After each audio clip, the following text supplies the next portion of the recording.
আমাদের অনেকেরই ভৌতবিজ্ঞান বা ফিজিক্যাল সায়েন্সের নিউমেরিক্যাল প্রবলেমগুলো সলভ করতে অনেক সময় প্রবলেম হয়। তো আজকে এই ভিডিওয়ে আমি বলবো যে কিভাবে প্রস্তুতি নিলে আমাদের নিউমেরিক্যাল প্রবলেমগুলো বা গাণিতিক যে সমস্যাগুলি আছে সেগুলোকে এড়ানো যায় এবং ভালো নাম্বার পাওয়া যায় ফিজিক্যাল সায়েন্সে।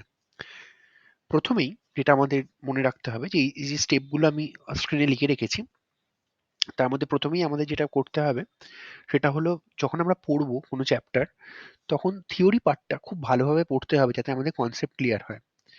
কনসেপ্ট ক্লিয়ার হয় বলতে আমরা কোথায় কখন কোন ফর্মুলা লাগাবো বা কি কনসেপ্টের উপর ভরসা করে আমরা জিনিসটা সলভ করব, সেটা যাতে আমরা খুব সহজেই ধরতে পারি।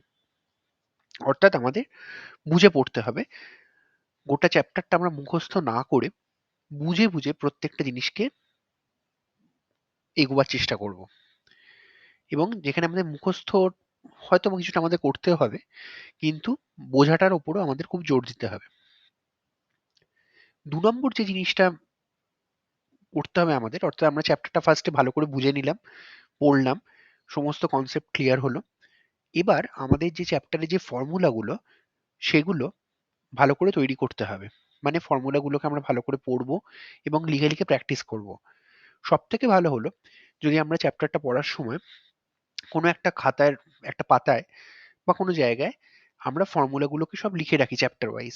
তাহলে আমরা সেগুলো রিভিশন করতেও খুব সুবিধা হবে এবং সমস্ত ফর্মুলাগুলো এক জায়গায় থাকবে, যেটা আমরা নিউমেরিক্যাল করার সময় খুব সহজেই দেখতে পাবো। যেমন একটা এক্সাম্পল দিই যে কেন আমাদের ফর্মুলা গুলো এবং মাথায় আসা জরুরি এবং আমরা কিভাবে থিওরিটা কেন আমি বলছি যে বুঝে পড়ার।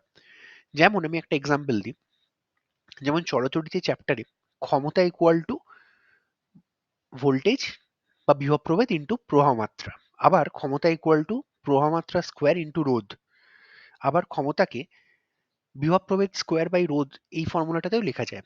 অর্থাৎ ক্ষমতার তিনটে ফর্মুলা। কোথায় কোন ফর্মুলাটা লাগাবো সেইটা আমাদের বুঝতে হবে, সেই জন্য আমাদের চ্যাপ্টারটার ভালো করে বুঝে পড়া দরকার যে কোথায় কোন ফর্মুলাটা লাগানো যাবে। এবং সেই মতো করে আমরা ফর্মুলা চার্টটাকেও রেডি করব, যাতে আমরা বুঝতে পারি যে কি ধরনের প্রবলেমে আমরা কোন ফর্মুলা দিয়ে সলভ করব। সেই জন্য আমাদের থিওরি বুঝে পড়া এবং ফর্মুলাগুলো মুখস্থ রাখা দুটোই খুবই জরুরি। ৩ নম্বর হচ্ছে, আমাদের চ্যাপ্টার পড়া হয়ে গেল, ফর্মুলাগুলো আমরা লিখে নিলাম। এইবার আমরা ডিরেক্টলি কি অনুশীলনীতে চলে যাব?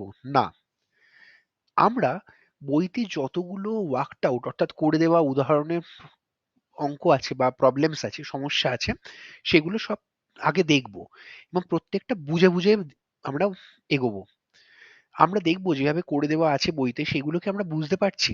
যদি আমরা প্রত্যেকটা প্রবলেম বুঝতে পারি যে কিভাবে করেছে, তাহলে খুবই ভালো। যদি আমরা বুঝতে না পারি যে কিভাবে প্রবলেমটা সলভ করেছে বইতে, উদাহরণে কিভাবে করে দেওয়া আছে, তখন অর্থাৎ ৩ নম্বর স্টেপে গিয়ে যদি আমরা প্রবলেম কোনো ফেস করি, তাহলে আমরা আবার ১ এবং ২ টাকে ভালো করে দেখব। অর্থাৎ চ্যাপ্টারটা একটা হালকা ওভারভিউ নেব থিওরি পার্টটার এবং নিউমেরিক্যাল গুলোকে আবার দেখব, দেখে বোঝার চেষ্টা করব। এইবার আমাদের এক্সাম্পল দেখাও হয়ে গেল, যেখানে আমরা আস্তে আস্তে ওই সেই ফর্মুলা এবং থিওরি পার্টটা যদি সাহায্য দরকার হয় সেটা নিয়ে আমরা নিউমেরিক্যাল এক্সাম্পল যেগুলো করে দেওয়া আছে, উদাহরণ যেগুলো করে দেওয়া আছে সেগুলো আমরা বুঝলাম। এবার আসি ৪র্থ নম্বর স্টেপে, যেখানে আমাদের প্রথমেই আমরা শুরু করব ইজি প্রবলেমস দিয়ে। ইজি প্রবলেমস গুলো যখন আমরা করব, আমাদের হাতের কাছে অবশ্যই রাখবো ফর্মুলা যেখানে আমরা লিখে রেখেছিলাম সেইটা। কিন্তু আমাদের যেন এটা না হয় যে আমরা একটা করে ইজি প্রবলেম করছি এবং একবার করে উদাহরণটা দেখছি, তাই যেন না হয়, তাহলে আমরা কিছুই শিখবো না। আমাদের যদি ইজি প্রবলেম গুলো গিয়ে করতে সমস্যা হয়, মানে ফর্মুলা হাতের কাছে আছে আমরা সেটা দেখতে পারি, যদি সেটাতে সমস্যা হয় তাহলে আমরা আবার ফেরত চলে যাব ৩ নম্বর স্টেপে, সেখানে গিয়ে উদাহরণগুলো সবকটা আবার ভালো করে দেখবো। পুরো দেখা হয়ে গেলে আমরা তখন আবার ইজি প্রবলেমসে আসবো। কিন্তু আমরা ইজি প্রবলেম করতে করতে একবার করে গিয়ে দেখবো আবার ফেরত আসবো, এরকম করলে হবে না। তাহলে আমরা জাস্ট কপি করবো উদাহরণ থেকে, আমরা কিছু শিখবো না। আমাদের বুঝে নিজেকে করতে হবে। কিন্তু যদি দেখা যায় যে আমরা উদাহরণ আবার একবার পুরোটা দেখে নিলাম তারপরেও ইজি প্রবলেম করতে পারছি না, তাহলে আমাদের চ্যাপ্টারটা আবার ভালো করে পড়তে হবে, ফর্মুলাটা আবার ভালো করে পড়তে হবে। এবার ধরলাম এই করে আমাদের ইজি প্রবলেমস গুলো সলভ হয়ে গেল। তখন আমরা হার্ডার প্রবলেমসে যাব, শক্ত প্রবলেমসে যাব। তখন সেইখানে ৫ নম্বর যখন আমরা স্টেপে করব, সেখানে গিয়ে যদি আমাদের আমরা হাতের কাছে ফর্মুলা রাখবো রেডি, যেটা আমরা একটা পাতায় লিখে রেখেছিলাম। যদি সেইখানে গিয়ে আটকে আমরা দেখবো যে আমরা কিভাবে আবার উদাহরণগুলো করেছিলাম, কিভাবে দেখবো, ইজি প্রবলেম গুলো কিভাবে সলভ করেছিলাম দেখবো, দেখে নিয়ে হার্ডারে আসবো। কিন্তু আমরা হার্ড করতে করতে আগেরগুলোকে আর দেখবো না। অর্থাৎ আমরা পুরোটা একবার দেখে নিয়ে তারপর হার্ড যখন করব, তখন আমাদের কাছে শুধু ফর্মুলা থাকবে, আর কোনো উদাহরণ থেকে দেখে দেখে আমরা কপি করব না। কারণ যদি আমরা উদাহরণ দেখে করতে শুরু করি একটা বাই একটা, তাহলে আমরা শুধু কপি করব।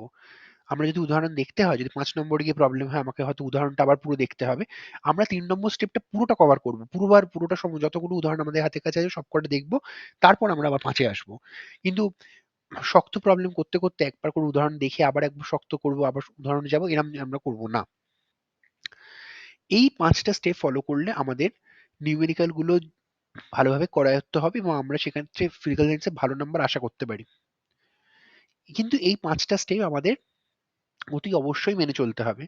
তাহলেই একমাত্র ভালো মার্কস পাওয়া যাবে, নিউমেরিক্যাল খুব সহজভাবে সম্পন্ন হবে। এই ৫ টা হয়ে যাওয়ার পরও যদি আমরা আরো কিছু করতে চাই, আমরা টেস্ট পেপারে বা যেখানে প্রিভিয়াস ইয়ার্স অনেক প্রশ্ন বা মডেল পেপারস রয়েছে, সেইগুলো নিউমেরিক্যাল গুলো করার চেষ্টা করতে পারি। সেক্ষেত্রে আমাদের হাতের কাছে থাকবে শুধু ফর্মুলা। আমরা কিন্তু উদাহরণ দেখতে দেখতেও সেখানে করব না। তো এইভাবে আমরা আমাদের ফিজিক্যাল সায়েন্সে নিউমেরিক্যালসে ভীতি কাটাতে পারি এবং নিউমেরিক্যালসে আমরা ভালো করে করায়ত্ত করতে পারি, যাতে আমাদের ভালো মার্কস হাতে আসে। তো এটাই ছিল এই ভিডিও। আমরা এর পরের ভিডিওয়ে আরো কিছু জিনিসে আলোকপাত করব এবং আমি চেষ্টা করছি যে ফিজিক্যাল সায়েন্সের ফর্মুলাগুলো যে ৪ টার কথা বলছিলাম, যে একটা জায়গায় আমরা সব জায়গায় লিখে দেবো, একটা জায়গায় সমস্ত ফর্মুলা, সেটার উপরও আমরা কাজ করছি। খুব শিগগিরই হয়তো সেটাও আমরা করে ফেলতে পারবো। Thank you.